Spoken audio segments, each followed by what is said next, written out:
What up, what up, what up? It's your boy BIGTIE back in this thing again. Y'all know how I do it, man. This is the weekend of what's going on in the world from your boy BIGTIE. In other news, there's some good news, there's some bad news. Let's share in together on the good and the bad and the ugly. Let's get to it. Family in Texas finally has broken a trend that took more than a century to end. Okay, so for more than 100 years, all of the children born into the Sherman family have been boys. But as Sarah Al-Shahik reports, that streak is ending and the family could be happier. This gender reveal, a historic moment in the Sherman family line. I have How been they waiting do on that? this little girl for how old are you? 50 something years. I wanted you to be a girl, Right. It's like a monumental thing. I have 3 boys. My dad had 2 boys. His brother had 2 boys. So it's been nothing but boys, boys, boys.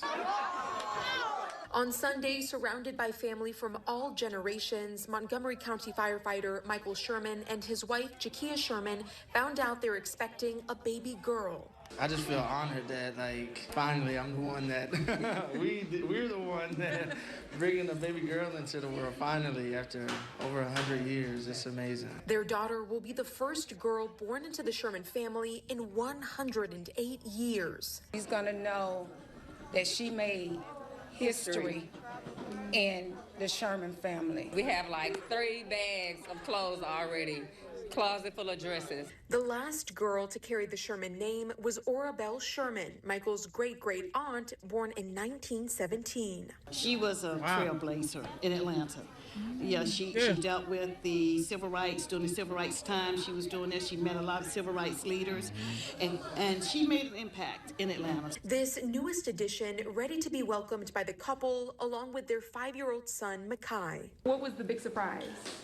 The baby. This family now excited to see what the newest Sherman will do with her life when she comes into this world. We're welcoming you with love, and we're going to go forward, just making the best of everything. Anything that you want to tell her? That I love her, that no matter what path she chose, that we will be with her, that I will always be with her, or she's going to always have support here for us. And I pray she made the right decisions in life. And take I can't even front. That is crazy. 108 years. Y'all know we as men, we always want us a boy. You know what I'm saying? Everybody to carry on the tradition, the family name. Me personally, I just want to have healthy children. You know what I'm saying? Boy, girl, I don't give a fuck. More dudes, you want your boy to play ball. You know what I'm saying? All players get girls, so it is what it is. That is one of the truest things. Think about it. Every player that you know in your life, they all had a girl. Supposed to soften that heart, right? 108 years. The last born girl in this family was 1918. So, baby girl, welcome to the Sherman. Welcome to this life, buddy. I ain't gonna front. That's a story to tell. You telling me damn boy, that's some strong genes. And you seen all them pics of everybody standing out there, everybody down there looking like all the men look damn alike. That shit insane as fuck. You know what? I love stories like this. Everything ain't bad in the news. Everything ain't bad on social media. There are actually some good stories going on in this world. You know what I'm saying? So, hey man, kudos to the Sherman family, man, to bring a beautiful bundle of joy. They got a baby girl in there. You know, your girl gonna take care of you. Girl will wipe your butt. Boys ain't. They gonna hold you down. I'm just being silly, but man, let's see what else going on in this world. And we're back. So we just shared this good that's going on in the world. Let's go into the bad now. I can already tell this shit finna be bad. Oh my God. Computer love. A woman who narrowly escaped a man prosecutors call a serial attacker is breaking her silence to warn others about dating app dangers. She was held captive. You had to tell me about dating that danger. Y'all finding love on these damn computers. What happened to going to Kroger's or Walmart?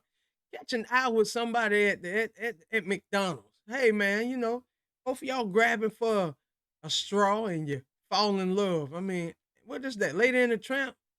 What the meatball shit, Paul? Reaching for the damn French fries and the ketchup. That's my type of girl. Hey baby, so you like that McRib too? I dig it. Let's go talk over some fries. I mean that's how it go. It could be a lot easier than that, but I mean y'all ain't got no game, so I got to resort to computer loving. Stabbed in the throat and forced to drive her alleged attacker through the streets of Detroit until she found a split second to run. Damn, she almost died over some dick. I mean, I'm sorry, I don't want to be a cynical asshole, but damn, let's get into it. But the horror doesn't end with her. Investigators say this man has 2 other victims. 7 News Detroit reporter Ruta Alsanaida sat down with Jakayla, who's now exposing a terrifying pattern and showing us the scars she wants no other women to bear. I just really was thinking, like, that I'm glad that I made it out alive, because my mother, you know, what he would have did with my body if I didn't make it out that night. 27-year-old Jakayla Archie says it was one of the darkest days of her life. And it was just so scary for me. No 27. Okay, I'm sorry. I'm gonna listen to this. This one ain't fun. This shit is ugly. And I felt like I was. This is bad. This is real bad. This is bad. It ain't got ugly yet, but this is bad. Just alone. Last year around the holidays, Archie decided to give Facebook dating a try and match with 31-year-old Detroit resident Danielle Darren Sandridge Jones. After chatting online for about a month, she says they started going out and met up a few times at his home on Elmdale Street in Detroit. Listen to music, watch movies and stuff like that, just casual dating. Then last month they met up again, but she says this time Sandridge Jones was irate for reasons unknown to her. That's when he ran and he went to go get the knife, and he stabbed me in my throat, and he cut me, and then he told me, like, I'll kill you. The Wayne County Prosecutor's Office says Archie was stabbed multiple times and then was allegedly forced to drive the suspect around to multiple locations. He's yelling like, keep driving, you want me to kill you, you want me to kill you? Bleeding and terrified, she says she followed his orders until they ended up back at his home. She was then ordered inside until she found an opportunity to grab her keys and run away, calling 911 after hours of what she calls torture. Sandridge Jones was arrested, charged with 2 other separate domestic violence incidents, all of which allegedly occurred at his home and all of which allegedly occurred with women he was dating at the time. Archie's physically okay now, but mentally still has not recovered and is giving dating a break. But she hopes her story reminds women to stay vigilant and speak up. I don't want no one to feel that it's embarrassing to go through domestic violence, or, you know, don't be embarrassed about anything, you know, it happens. Sandridge Jones remains here at the Wayne County Jail. He's facing charges of assault with intent to murder as well as unlawful imprisonment. He's due back in court later this week. Now, Detroit police say they don't have any official reports of additional victims tied to the suspect, but they say that doesn't mean there's none out there. So if you may be a victim, be sure to give them a call. At the Wayne County Criminal Justice. Yo, I'm sorry, man. Hey, I don't want to seem heartless. Hey, my heart goes out to that young lady. Hey, I can put some of these jokes to the side for a minute. I get it. Some of us, you don't want to be alone. I get it. I get it. I get it wholeheartedly. I get it. I get it. I get it. But let's think about this for y'all be meeting folks on the internet dating sites, and y'all be so quick to want to link up. I get it. Y'all want to have fun. You want to do what you want to do. But be smart about each and everything. How well do you know a motherfucker? Y'all don't sit around to get to know the background. You know what I'm saying? You immediately went to his house. Y'all supposed to went out a couple times. Hey girl, you know I ain't got a whole lot of money, but if you head over to the crib, we could rent a movie. You pay money to rent a movie? You gotta pay for Netflix. Netflix ain't free. So she met this guy on Facebook, head to the house, and remember, she came back to this guy's house on multiple attempts. And all of a sudden this time, so they ain't say if they had relations or whatever, how deep the relationship go. But my man was starting to get a little fucked up and like, yo, man, what the fuck, man? I mean, I don't know if my man had the game to get to the draws. His pipe game probably weak as shit. He killing me. So, I mean, he obviously ain't got no pipe game on. He just on some sadistic shit. But ladies, that's some shit you pay attention to. Y'all be meeting these guys on this damn computer loving apps, and Facebook, I can't trust the validity of damn Facebook dating. Do they actually put background checks on them? I declare not. I doubt they through. So hell, anybody who got a cell phone, Wi-Fi, and a number can sign up for it. Anybody can put their information in. Hey, drop a comment below and let me know, do they actually have qualification? Do they actually screen motherfuckers like eHarmony? Do they actually, what are your likes, your dislikes? How well are you allergic to mayo? Mustard? I mean, shit like that. Do the smell of fish make you want to get violent? I mean, that type shit. But I can be silly about this all day long. But the sad part about this young lady could have lost her life. It could have been a story of her being found dead. This motherfucker, him running around with her head in a pickle jar. You know what I'm saying? But in all due reality, man, this is nasty, man. Y'all got to be careful out here, ladies and fellas, because shit, I had a homeboy that I used to work with once upon a time ago. Went to and I ain't gonna go into the story because some people may know who this guy is, and he's a real good guy, man, real good guy. He's moved on, family now, children. Met some young ladies downtown Atlanta for a peach drop. Call himself in and go hang out. Get to go to like the go link up with them. You know, that's what young folk do. And they tried to rob him. But instead of them robbing him, hit him a couple of times. The man almost lost his life. I don't blame him, cuz. Get the hell on. Go find you a good one. Go to church. Go find you a good girl. And life is a whole lot better. So I wonder where them heifers at, boy. That's what you need to do, boy. Shit like that. Fucking jail says, see, hey, man, you wasting my damn tax dollars. Hey, sign me up. Hey, line them up. They in the chest, strapped in good. Yeah.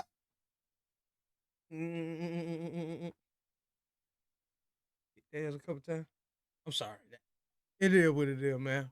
Just stop wasting my my tax dollars on some of this dumb shit. But boy, I'm glad, thank God, this young lady is still alive. So that was the bad. Let's get to the ugly of the week. What up, what up? And your boy is back. Now this right here is the ugly of the world. And I'm talking about senseless. This right here, some bullshit. It pissed me off, but we're going to get into the video. An 18-year-old accused of killing a friend after a disagreement over food is now in custody 2 weeks after the shooting. LaMarcus Darden Jr. is accused of shooting Jarvis Davis at a Fort Worth apartment after Davis would not share his French fries. Fox 4's Peyton Yeager spoke to the victim's mom today. Peyton. Steve, and multiple people witnessed this shooting inside of an apartment, including children. So Fort Worth police tell me they were confident in who they were looking for. We now know this 18-year-old suspect was tracked down all the way to Tyler, Texas. That's about 140 miles away from Fort Worth. He was tracked down to a hotel. Fort Worth police tell me it's possible he has family in that area, but he's now back in North Texas. That suspect is at the Tarrant County Jail tonight. It's so senseless. Senseless. That's how Sharika Kennedy describes the murder of her son. Why? Now that's the question. Why? No, my baby was probably genuinely his friend. My baby wasn't expecting him to shoot him. Everybody in the house was like, they thought he was joking about the fries. 19-year-old Jarvis Davis shot and killed inside this West Fort Worth apartment near Camp Bowie in 820 back on January 28th. Witnesses told police a group just got back from grabbing food at Wingstop when there was an argument. Investigators say Davis didn't share his fries with the suspect, later identified as 18-year-old LaMarcus Darden. My son's girlfriend was laying on his lap at the time of it, and she said she just heard a glass break, a gunshot and a glass break. Fort Worth police say Darden pulled out a handgun, shot Davis in the head, and took off from the complex. He was tracked down nearly 2 weeks later. Kennedy, a mother of 8, now with a missing piece in her family and frustrated considering she says her son and Darden were friends. How it happened is just, I'm never going to be okay with that. I'm never going to be okay with that.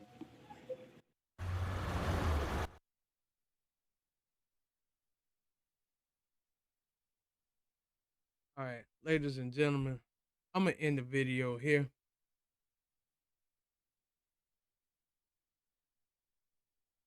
young people, old people, cats, rabbits, dogs. That's some ugly shit.